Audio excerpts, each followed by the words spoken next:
नमस्कार दोस्तों, स्वागत है आपका अपने चैनल कीज टू सक्सेस में। जैसे कि आप लोग थंबनेल दिख रहे हैं, निबंध का पेपर देखेंगे आज अपन। और आज आपको पता है कि पेपर कंप्लीट हो गए अपने एमपीपीएससी के मेंस के। ठीक है, तो कैसे पेपर रहा है आपका, कैसा अटेम्प्ट हुआ, इसके ऊपर अपन देखेंगे। बाद में एक वीडियो लेके आएंगे कि कैसे आप लोग को यहाँ पर अब आगे क्या करना होगा, और क्या आप लोग को इंटरव्यू के लिए तैयारी करना चाहिए या फिर प्रीलिम्स जो आने वाला है 19 जून को, उसको तैयार करना चाहिए, क्या करना चाहिए क्या नहीं करना चाहिए, उसके बारे में बात कर लेंगे। पहले अपन निबंध देख लेते हैं कि निबंध कैसे कैसे आए। इन लोगों ने जो लिस्ट डाली थी उसी में से निबंध आया, और लेटर कैसा आया उसके बारे में भी देख लेते हैं। ठीक है, और सबसे बढ़िया कौन सा रहता, किस निबंध पे लिखते जिससे कि आपको ज़्यादा स्कोर मिलता। और हमने एक कल डाला था वीडियो, तो उसमें पूछा था क्या आपको कोड्स चाहिए, स्टेटमेंट्स चाहिए। आपको कोई रिप्लाई नहीं आया, ठीक है, तो उस हिसाब से हमने कोई वीडियो डाला भी नहीं। तो जैसे कि आप लोग की डिमांड है कि वैसे ही हम लोग कोशिश करते हैं कि आपको वीडियो दें। ठीक है, तो चलिए आज का पेपर देख लेते हैं कि कैसा रहा आज का पेपर। तो देख लेते हैं आज का पेपर। ठीक है, पेपर 6 छठा पेपर है मेंस 2020 का। तो पहला क्वेश्चन है कि 1000 शब्दों में आपको लिखना था, 50 अंक का था, 1000 शब्द वाला। तो 1000 शब्द वाला हमेशा पहले लिखना चाहिए, जिससे कि क्या हो कि जो 50 अंक है उसमें आपको कम से कम 25 30 अगर 35 के आसपास मिल रहा है तो बहुत अच्छी बात है। ठीक है, तो इसमें कौन कौन से टॉपिक दिए देख लेते हैं। कि पहला है कि भारतीय संस्कृति के मूल आदर्श लिखना था। इसके बारे में अच्छा से डिस्क्राइब कर सकते थे आप सभी को। उसमें जो एथिक्स के जो थिंकर्स है उसमें डाल सकते थे, राजनीतिक विचारकों का भी उसमें डाल सकते थे, जिसमें महात्मा गांधी का तो डालना बहुत जरूरी है। अभी हाल ही में शंकराचार्य जी बहुत ज़्यादा फेमस चल रहे, तो उनके भी एक दो कथन डाल देते। ठीक, मतलब जो अपडेट चल रहा है करंट अफेयर के हिसाब से, तो उसमें अगर एक दो थिंकर के आप डाल देते कोड तो बहुत ज़्यादा अच्छा रहता। स्वामी विवेकानंद तो फिर यूनिवर्सल है, आप उनके भी कोड डाल सकते हैं। ठीक, और नेक्स्ट है कि विज्ञान और विश्व शांति के बारे में बात करना है। तो विज्ञान आपको पता है, साइंस और विश्व शांति, साइंस का विश्व शांति, साइंस का विश्व शांति में कितना योगदान है आप देख सकते हैं। और साइंस किस तरीके से विश्व की शांति को भंग कर सकती है उसके बारे में भी देख रहे हैं। तो एक इसके ऊपर बहुत अच्छा कोट था कि technology can ends the world और technology can save the world. तो इसके ऊपर ये आप डाल सकते थे, इंग्लिश में भी लिख सकते हैं, एक दो लाइन, कोई समस्या नहीं है उससे। ठीक है, इसका नेक्स्ट है कि स्वार्थ लागी करही सब प्रीति। इसके ऊपर अच्छे से लिख सकते थे आप। ये भी अगर कुछ लोगों को अगर सेल्फिशनेस जो होती है उसके ऊपर आप बात कर सकते थे। लेकिन जो फिलोसॉफी वाले टॉपिक जनरली लोग चूज़ नहीं करते, क्योंकि जिस कई लोगों की फिलोसॉफी अच्छी होती नहीं है, वो वैसी बात नहीं कर पाते जिस तरीके से करना चाहिए। और उसमें एक परिपक्वता की आवश्यकता होती है फिलोसॉफी संबंधित कुछ भी अगर आपको लिखना है तो। और उसमें पूरे समाज की और देश प्रदेश और अपना जो विश्व है उसके थिंकिंग को डालना होता है, उसको एक अच्छा एस्पेक्ट देना पड़ता है सामाजिक रूप से, जिससे कि अच्छा एक इम्प्रेशन जाए। तो उसको जनरली चूज़ नहीं करते, और इसको बहुत लोगों ने चूज़ भी नहीं किया होगा। नेक्स्ट है कि वाचिक साहित्य के बारे में लिखना था। तो मुझे लगता है कि 1.3 1.4 के ऊपर तो लोगों ने छोड़ दिया होगा, ये दो तो बिल्कुल नहीं लिखा होगा। तो इसमें जो सबसे ज़्यादा अगर किसी ने लिखा है तो निबंध मेरे को लगता है विज्ञान और विश्व शांति के ऊपर लिखा है। विज्ञान में आप बहुत सारी टेक्नोलॉजी के बारे में बता सकते हैं, साइंस के बारे में बता सकते हैं, नोबेल अवार्ड भी आप उसमें डाल सकते हैं। ठीक है, जो लेटेस्ट डेवलपमेंट हुआ कि आपको पता न्यू ऑर्गन का विकास हुआ है, न्यू ऑर्गन खोजा है बॉडी के अंतर्गत। ठीक है, तो आप उसको बायोलॉजिकल साइकिल भी बता सकते हैं, तो उसमें बहुत सारी चीज़ें बता सकते हैं। विश्व शांति के बारे में बात करें तो यूक्रेन और रसिया का भी हाल ही में मैटर चल रहा है, आपको पता है। उसमें चाइना और ताइवान का एंगल भी डाल सकते हैं आप। ठीक है, यूएसए का, फिर अफगानिस्तान में जो छोड़कर भागना है उसके ऊपर भी बात कर सकते हैं। तो बहुत अच्छा लिखा जा सकता था इसके ऊपर, तो लिखा भी होगा मुझे लगता है काफ़ी लोगों ने। और इसमें इंडिया का क्या है, तटस्थता की नीति क्या होती है, इसके ऊपर भी लिखा जा सकता था। ठीक, कि इंडिया का स्टैंड क्या है। और इंडिया हाल ही में अभी जो यूरोपियन नेशन है और वेस्टर्न जो कंट्रीज़ है वो चाहती है कि इंडिया का डिसीजन देखना चाहते हैं कि इंडिया, वो किसी तरीके से कोशिश कर रहे हैं कि इंडिया अपने पाले में आ जाए। क्योंकि इंडिया का आना वेस्टर्न के साथ बहुत बड़ा एक मायने रखता है। क्यों? क्योंकि इंडिया और रसिया का पता है कि एक कल्चरल, ना सिर्फ कल्चरल बल्कि सिक्योरिटी के पर्पज़ से रिलेशन बहुत अच्छा रहा है। आपको पता है कि 1971 का जो वार हुआ था उसमें जो एयरक्राफ्ट कैरियर था वो अपना जो रूस था उसने भेज दिया था, जो कि न्यूक्लियर था, उसका सबमरीन भी भेजा था उसने। इस वजह से जो यूएसए अपनी आर्मी भेजने वाला था वो सब वापस कर दिया था। यूएसए और हो गया, ब्रिटेन हो गया, इस टाइप के जितने भी लोग थे। तो इंडिया और रशिया का तो रिलेशन एक अपना लेवल रखता है। तो इस वजह से अभी जो हमारी विदेश नीति चल रही है उसके ऊपर बहुत अच्छा लिखा जा सकता था। तो इसको आप अपनी तरह से अपने तरफ मोड़ सकते थे। फिर विश्व शांति के लिए भारत की क्या है, हमारे यहाँ वसुधैव कुटुंबकम है, सर्वे भवन्तु सुखिनः सर्वे सन्तु निरामय की बात की जाती है ना। तो इस टाइप की जो भी चीज़ होती है वैदिक संस्कृति के बारे में लिख सकते थे, और वर्तमान में हमारे यहाँ जो भारतीय परिदृश्य में चल रही है घटनाएं, उसमें थोड़ी सी लूप होल भी बता सकते हैं आप कि हाँ हाँ, ऐसा नहीं है कि पूरे तरीके से बहुत अच्छा काम चल रहा है। कुछ चीज़ें हो सकती है, जैसे सांप्रदायिक भेदभाव हो जाता है, सांप्रदायिक दंगे हो जाते हैं हमारे यहाँ, तो वो भी एक कुछ कमियां हैं, लेकिन प्रशासन और सरकार उसके ऊपर अच्छा कार्य कर रही है, उसको कंट्रोल कर रही है। जैसे कि इस टाइप के जो भी क्वेश्चन होते हैं, जैसे भोपाल में आप रामनवमी या हनुमान जी का जो जन्मोत्सव था उस समय जो देखा गया है, जो कि अच्छा सांप्रदायिक सद्भाव के हिसाब से ठीक था। जो जहांगीराबाद जो भी है, जो हाल ही में घटना हुई है दिल्ली में, तो उसके ऊपर एक अच्छे से उसको भी डाल सकते थे आप।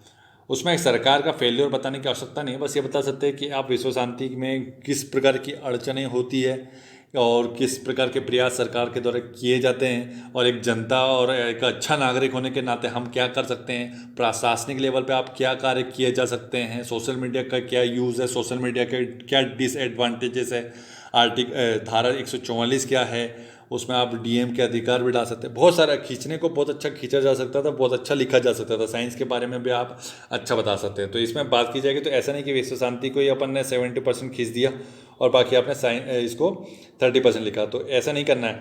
कई लोग इस तरीके से लिखते हैं कि 50-50% वेटेज दे दिया दोनों को, इस तरीके से भी लिख सकते हैं, ठीक है। या फिर आप क्या करते हैं, कुछ लोग ऐसे करते हैं विज्ञान और विश्व शांति को एकदम पैराग्राफ में चलाते हैं। तो पहला जो पैराग्राफ है वो साइंस के बारे में बात कर रहा है, फिर विश्व शांति के बारे में उसको को रिलेट करते हुए लिखा जाता है। तो अलग अलग तरीके होते हैं, सबका अपनी मास्टरी होती है, कौन कैसा लिखना चाहता है, किस तरीके से डिस्क्राइब करना चाहता है। आपका टोटल थॉट प्रोसेस देखा जाता है, ऐसे में आप कुछ भी याद करके जा नहीं सकते हो। हाँ, आपका जो भी विचार बने हैं हाल ही में, आपने वैश्विक परिदृश्य को देख करके, आपने जो कल्चरल समाज में देख करके, संस्कृति में देख करके, आपने जो इतने सारे बुक्स पढ़ी हुई है पीएम मेंस को लेकर के, उसके बाद आपका जो थॉट प्रोसेस कैसा हो गया है उसके बारे में लिखा जाता है, ठीक है। तो ऐसे की तैयारी कभी भी पूरी होती नहीं है, रेगुलर लिखना होता है आपको। कुछ एडिटोरियल पढ़ने पड़ते हैं, कोट्स लिखने होते हैं, इसके बीच बीच में कुछ स्टैटिक्स डाल सकते हैं आप, किसी की रिपोर्ट डाल सकते हैं, किसी का इंडेक्स डाल सकते हैं। विश्व शांति को लेकर के आप एक इंडेक्स के बारे में बता सकते थे कि भारत का क्या स्थान है, अफगानिस्तान की क्या स्थिति है, और सबसे जो अपना जो मान लीजिए कि स्वीडिश जो नेशन है, स्वीडन है ना, तो स्कैंडिनेवियन जो कंट्रीज है वहाँ पर सबसे ज़्यादा शांति होती है, लेकिन फिर भी वहाँ पे सांप्रदायिक दंगे हो गए, अभी हाल ही में आपने देखा होगा। तो उसका कारण क्या है, तो मतलब इसके बारे में आप अच्छे से बता सकते थे, तो उसको पूरा इन्फॉर्मेशन मिल जाता आपकी तरफ से कि यार इसको पूरा नॉलेज रखता है ये वैश्विक परिदृश्य पे, और उसमें अपन ने जो अभी हाल ही में जो घटनाएं सांप्रदायिक दंगे हुए भारत में 5-6 जगह, वो भी डाल सकते हैं। और जो यूपी का जो मॉडल है योगी आदित्यनाथ जी के द्वारा, हालांकि उनका नाम नहीं लिखना है आपको, लेकिन यूपी सरकार डाल के आप डाल सकते थे कि इतना बड़ा प्रदेश है, 22 करोड़ की जनता है, फिर भी वहाँ पे कोई दंगा नहीं हुआ, इतनी बड़ी मुस्लिम पॉपुलेशन होने के बावजूद भी। तो कैसे एक भारतीय नागरिक होने के नाते हम धर्म को सेकेंडरी रखकर भारत को पहला रख करके अच्छे से रह सकते हैं सद्भाव के साथ। इसी वजह से आर्थिक प्रगति होती है, आर्थिक विकास होता है, आर्थिक विकास का मापदंड के आधार पर ही हम सभी का विकास कर सकते हैं। तो आप उसको अच्छे से ले जा सकते हैं, ये तो आप प्रैक्टिस के साथ ही कर पाएंगे, ठीक है। तो ये 4 हो गए, इसमें से आपने जो भी लिखा हो अच्छा ही लिखा होगा मेरे हिसाब से, क्योंकि ऐसे की तैयारी तो काफ़ी लोग करते हैं। बुक्स तो आपको पता है कि इसके लिए कोई पर्टिकुलर बुक्स आती नहीं है, बुक्स के बारे में मत पूछिएगा। अब ये है कि जो टॉपिक इन्होंने ऑलरेडी दिए थे उसके हिसाब से ठीक थे, उसमें एग्जैक्ट तो नहीं बोला उसने, लेकिन ठीक है, उससे मिलता जुलता बोला है। और इसके बारे में आप मैं कहना चाहूँगा कि आप जो जनसत्ता है, दैनिक जागरण है, जो भी न्यूज़पेपर पढ़ते होंगे उसका एडिटोरियल अगर बिगड़ गया पेपर तो एडिटोरियल पढ़ना चालू कीजिए, विचार सुनना चालू कीजिए, विचार पढ़िए लोगों के, तो आपका काम हो जाएगा आसानी से।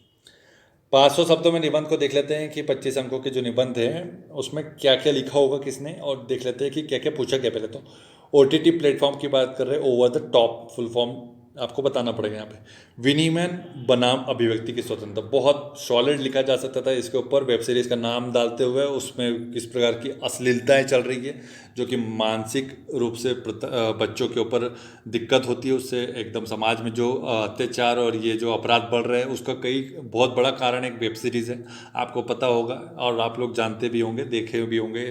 बहुत सारी वेब सीरीज़ इस प्रकार की नग्नता प्रस्तुत करती है। वहीं बात करें जाए तो रेगुलेशन की, तो ऐसा कोई अभी संस्था बनी नहीं है जो रेगुलेट करे इसे, है ना, लेकिन तब भी कंट्रोल थोड़ा बहुत तो हल्का फुल्का तो किया ही जा सकता है।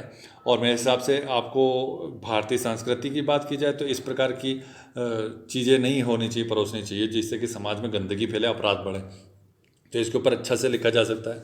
ठीक, वहीं बात की जाए सूक्ष्म लघु एवं मध्यम चुनौतियाँ, उद्योग की बात कर रहे हैं और चुनौतियाँ और संभावनाएं, तो इसके ऊपर भी लिखा जा सकता है। कोरोना का लॉकडाउन के समय जो एमएसएमई सेक्टर जो बदहाल हुआ, जो रोजगार छीने गए हैं लोगों के, जो प्रवसन हुआ है, बेरोजगारी बढ़ी है, महंगाई भी बढ़ी, फिर उसके बाद पेट्रोल और डीजल का दाम बढ़ा, वैश्विक तौर पर जो अपना युद्ध चल रहा है, आतंकवाद हो गया, इस टाइप की चीज़ें, जो कच्चा माल की सप्लाई वो नहीं हो पा रही है, कोविड के कारण लोगों को खाना नहीं मिल पाया, लेकिन उसमें जो प्रधानमंत्री गरीब कल्याण योजना थी और मुख्यमंत्री की जो कृषक कल्याण योजना थी जिसमें 6,000 4,000 रुपये दिए जाते हैं, तो उसके बारे में आप बता सकते हैं। तो कहने का मतलब निबंध कब कंप्लीट होता है कि उसमें जो पॉजिटिव नेगेटिव एस्पेक्ट दोनों हो, सुझाव आपके तरफ से हो, परामर्श हो, बिल्कुल होना चाहिए, कोई दिक्कत नहीं है। आप जब तक सुझाव परामर्श नहीं देंगे तो एक अच्छा प्रशासक कैसे हो जाएंगे। सुझाव परामर्श देना बहुत आवश्यक होता है, क्योंकि आप एक सचिव लेवल पे भी काम कर सकते हैं कभी ना कभी, तो उसमें आपको क्या होता है, मंत्रालय के सचिव होंगे तो वहाँ पे सुझाव भी मैटर करता है आपका, आपके ही प्रपोजल के आधार पर ड्राफ्ट बनता है और फिर वो चीज़ें बन के आती है सामने, है ना,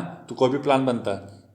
तो चुनौती और संभावना बताना था इसके बारे में कि भाई माल सप्लाई, अपना जो डिमांड एंड सप्लाई नहीं हो पा रही थी चाइना में, जैसे चाइना की वजह से या फिर चाइना से माल सप्लाई नहीं आ पा रहा था, हमारे अभी प्रोडक्शन नहीं हो पा रहा था, जिससे एमएसएमई सेक्टर अभी भी दबा ही हुआ है, उतना उसका अभी रिकवरी नहीं हुई है। और एमएसएमई सेक्टर का जीडीपी में कितना योगदान है, लगभग 40 45 50% के आसपास है। रोजगार कितना देता है, करोड़ों में आप जनसंख्या बता सकते थे उसकी। ठीक है, तो ये सब चीज़ आपको एक पैराग्राफ में बता सकते थे, या फिर आप एक चार्ट बना के बता सकते थे, कि कोई भी तरीका यूज़ कर सकते हैं। नेक्स्ट है कि ग्लास गोजल वायु, ये थोड़ा इन्हें मिला के लिख दिया, ग्लासगो जलवायु सम्मेलन की बात की जा रही है। ठीक है, तो जलवायु सम्मेलन, जलवायु परिवर्तन से संबंधित जो भी प्रोटोकॉल है, क्योटो से लेकर के बहुत सारे प्रोटोकॉल है, ओजोन के हो सकता है, ग्रीन हाउस का हो सकता है, सभी आप बता सकते हैं, जिसमें रियो सम्मेलन है, पृथ्वी सम्मेलन है, COP26 हो गया, COP27, है ना, और क्या है अपना जो COP11 12 हुआ अपना, जो हैदराबाद में जो हुआ था उसके बारे में बात कर रहा हूँ, उसके बारे में बात कर सकते हैं। इसके ऊपर तो अच्छा लिखा जा सकता है, पर्यावरण से संबंधित है, जलवायु संबंधित है, तो आराम से लिख सकते हैं। नेक्स्ट है कि यूक्रेन संकट और विश्व व्यवस्था, बहुत अच्छा है, इसके ऊपर ही लिखा होगा फिर तो लोगों ने। यूक्रेन संकट विश्व व्यवस्था, जिसमें यूक्रेन के जो प्रेसिडेंट है, जिसने बिना मतलब के अपने देश को युद्ध में झोंक दिया, ऐसा कह सकते हैं, क्योंकि वो क्या चाह रहा था कि नाटो की सेना हमारे यहाँ हो, लेकिन नाटो की तरफ से तो ऐसा कुछ हुआ नहीं, ना ही इस प्रकार की कोई मीटिंग हुई, ना ही कोई साइन हुआ, सिग्नेचर हुआ, कुछ भी नहीं हुआ, मतलब मिला कुछ भी नहीं, लेकिन अपना देश बर्बाद कर लिया रशियन के इन्वेजन बोल लीजिए, उसके आक्रमण, क्योंकि कोई भी देश अपने बॉर्डर के पास किसी अन्य देश की सेना रखना पसंद नहीं कर सकता है ना, तो वो चीज़ हो जाएगी। और फिर उसका जो आर्टिकल 50 है नाटो का जो प्रोटोकॉल है उसके तहत, तो ये सब चीज़ें होगी। और यूक्रेन संकट के बाद अब जो यूक्रेन की हालत हुई है, और फिर जो रशिया की हालत हुई, उसके बाद जो पेट्रोल और डीजल का दाम बढ़ा है, इकोनॉमिकली जो कई देश बदहाल हो गए, जिसमें श्रीलंका का नाम ले सकते हैं आप, नेपाल ले सकते हैं, नेपाल भी आप कुछ समय के बाद 1-2 महीने के बाद हो सकता है कि बदहाल हो जाए। पाकिस्तान के तो लिख ही सकते हैं आप, पाकिस्तान का लिखना उतना मैटर नहीं करता, क्योंकि वो एक उतना डेवलप था भी नहीं कभी, और वो हो भी नहीं पाएगा। ठीक है, तो उसको छोड़ दीजिए आप। कुछ अच्छे नेशन के बारे में बता सकते हैं। अन्य भी नेशन ऐसे हैं जहाँ पर दिक्कतें बहुत ज़्यादा चल रही है, इन्फ्लेशन बहुत ज़्यादा, जैसे अर्जेंटीना का एग्जाम्पल बता सकते हैं। तो आप ना सिर्फ इंडिया लेवल पे नहीं खेलना है, इंटरनेशनल लेवल पे भी जाना है। अब यूक्रेन की बात करें तो इंटरनेशनल लेवल पे ही खेलना पड़ेगा। विश्व व्यवस्था में फिर आप बता सकते हैं कि भाई इतनी सारी बॉडीज़ जो बनी हुई है, ऑर्गेनाइजेशन बनी, वो कर क्या रही हैं। यूनाइटेड नेशन क्या कर रहा है। हालांकि UNHRC से उसको हटाने की बात की गई, G7 की बात कर ले, G20 की बात कर ले, बहुत सारे ऐसे ऑर्गेनाइजेशन है जो सिर्फ ओरली बोला है, जिसने हालांकि कुछ काम नहीं किया। वैसे वहीं बात कर ले जाए तो यूरोपियन कंट्रीज और अपना जो अमेरिका, उसने डिफेंस इक्विपमेंट प्रोवाइड करा है यूक्रेन को, ताकि वो सर्वाइव कर पाए। उनको पता है कि रशिया इतना देर तक सर्वाइव नहीं कर पाएगा, क्योंकि इकोनॉमिकली उनके ऊपर बहुत ज़्यादा इम्पोज कर दिया गया था ड्यूटीज़। ठीक, और आर्थिक संकट तो फिर बना ही हुआ है, आपको पता है, तो इसके ऊपर अच्छे से लिख दिया होगा मुझे लगता है। ठीक, नेक्स्ट देखते हैं कि प्रश्न तीसरा, जिसमें कि प्रारूप लेखन था। ठीक, प्रारूप लेखन में 2 उप प्रश्न है, प्रत्येक प्रारूप लेखन है तो अधिकतम शब्द सीमा 250 शब्द है। अभ्यर्थी जिस प्रारूप लेखन को लिख रहे हैं उसके विकल्प का शीर्षक अच्छे से बताना है कि ये इसके ऊपर हम लोग लिख रहे हैं 25 अंक का। पहला ये कि स्वयं को अशोक दीक्षित उप प्रबंधक हिंदी प्रधान कार्यालय भोपाल का मानते हुए आपको गृह पत्रिका से मिली जानकारी की भारतीय साधारण बीमा निगम आंचलिक कार्यालय इंदौर के राजभाषा अधिकारी डॉक्टर राजेश शर्मा को D.Litt की उपाधि प्राप्त हुई है। उन्हें बधाई देते हुए अर्धशासकीय पत्र लिखना था। तो अर्धशासकीय पत्र हो चाहे परिपत्र हो, ये 2 चीज़ तो इंपॉर्टेंट है, पूछी जाती है। इसके ऑप्शन में क्या था कि स्वयं को भारत सरकार के भारतीय खान ब्यूरो का उपनिदेशक राजभाषा संबंधित मानते हुए प्रशासनिक अधिकारी भारतीय खान ब्यूरो मंडल कार्यालय भोपाल को एक अनुस्मारक लिखना था, जिसमें यह उल्लेख हो कि उन्होंने हिंदी का प्रगामी प्रयोग विषयक तिमाही रिपोर्ट प्रस्तुत नहीं की है। ठीक, अनुस्मारक था और एक था अपना अर्धशासकीय पत्र, जो कि लिख दिया होगा, मुझे लगता है दोनों में से कोई ना कोई तो लिख लिया होगा आपने। नेक्स्ट है कि अवैध निर्माण की तोड़फोड़ के प्रति जन आक्रोश बढ़ता जा रहा है। इस समस्या से निपटने के लिए शहरी विकास मंत्रालय ने 5 सदस्यों की एक समिति गठित की है। इस समिति को प्रतिवेदन लिखना है। ठीक, तो प्रतिवेदन तो काफ़ी बड़ा लिखा जाता है, ये ही लिखना चाहिए था, 250 शब्दों में बहुत अच्छे से लिख सकते थे आप इसके बारे में। अथवा में क्या बोल रहा है कि श्री गोपेश कुमार राजभाषा अधिकारी गृह मंत्रालय नई दिल्ली के संबंध में प्राप्त गोपनीय आदेश के अनुसार आवश्यक जानकारी प्राप्त करने हेतु सचिव सतर्कता विभाग की द्वारा की गई छानबीन का प्रतिवेदन। तो दोनों प्रतिवेदन नहीं था, ये ऑल्टरनेटिव्स। तो आप प्रतिवेदन तो आप लोगों ने लिखा ही होगा अच्छे से, ठीक है। तो मेरे हिसाब से पेपर अच्छा ही रहा होगा आप लोगों का। अगर आपके ये देख लेते हैं कि इसमें नंबर कितने आने चाहिए, 40 से मेरे को लगता है कि 60 के बीच में अगर आपके नंबर आ रहे हैं तो अच्छा होता है ऐसे में, ठीक है, अच्छा स्कोरिंग माना जाता है। आप थोड़ा सा 1-2 दिन का रिलैक्स ले सकते हैं, अच्छे से आप आराम कीजिए, मेंटल जो आपको स्ट्रेस हुआ है उसके बारे में, क्योंकि गर्मी भीषण गर्मी है, उसमें मेंस लिखना एक मजाक की बात नहीं होती, काफ़ी परिश्रम किया होता है बच्चों ने, फिर उसके बाद ये आदमी लिख पाता है, ठीक है। ऐसे हवाई में मेंस नहीं निकाल पाते, ना ही इंटरव्यू तक पहुंच पाते बच्चे। तो आप लोग बहुत लकी है, और लकी होने के साथ आपने जो परिश्रम किया, अपनी मेहनत के ऊपर जो विश्वास किया, आपने बिल्कुल उन लोगों को पछाड़ा है जो लोग काफ़ी समय से हो सकता है इंटरव्यू दे रहे थे या फिर मेंस निकाल रहे थे, उन लोगों को पछाड़ के आपने मेंस दिया है। आप इंटरव्यू देंगे बहुत सारे लोग इसमें से, तो आप सभी को बताइए, कॉन्फिडेंस लेवल बनाए रखिए। आपने जो किया बहुत अच्छा किया है, ये सोचिए। ज़्यादा लोगों से आपको इसके बारे में डिस्कशन नहीं करना है। आपने जो कर दिया, वो जो करना था वो कर चुके हैं, इसके ऊपर ज़्यादा बात नहीं की जानी चाहिए। लेकिन इसके ऊपर क्या बात कर सकते हैं आप कि भाई इसको किस तरीके से अटेम्प्ट करना चाहिए था, स्ट्रेटजी क्या होनी चाहिए थी। अगर स्ट्रेटजी का वीडियो नहीं देखा है तो जा करके देख लीजिएगा। कौन कौन सा सेक्शन का सब्जेक्ट का बिगड़ गया पेपर, कहाँ पर काम किया जाना है, कहाँ पर काम किया जा सकता है, और कहाँ इंप्रूवमेंट करने की आवश्यकता बहुत ज़्यादा है। क्या हैंड राइटिंग तो ख़राब नहीं है हमारी, तो सिर्फ उन लोगों से पूछे जो आपका पॉजिटिव आलोचना करते हैं, ठीक है, जिससे कि आपने इंप्रूवमेंट हो रहा है। नेगेटिविटी वाले लोगों से भी दूर रहना, नेगेटिव कमेंट से भी दूर रहना। हाँ, उसको सुन लीजिए, सुनने के बाद आपको हो सकता है बुरा लग सकता है, लेकिन उसको पचाना भी आप ही को है, ठीक है। तो मेडिटेशन के माध्यम से अच्छे से पचा सकते हैं इस टाइप की चीज़ों को, और ऐसे विचारों से दूर भी रहना चाहिए जिससे कि आपका मेंटली दिक्कत हो, ठीक है। तो अभी 1-2 दिन का बढ़िया आराम ले सकते हैं। पेपर दिया है मेंस का, अच्छे लोग नहीं दे पाते हैं, इसकी वैल्यू सिर्फ आप ही लोग जान सकते हैं जो लोग पेपर देते हैं, ठीक है। अन्यथा बाकी लोग तो सिर्फ कमेंट करते रह जाते हैं, तो वो लोग ज़िंदगी भर कमेंट ही करते हैं, उनके बारे में सोचना छोड़िए।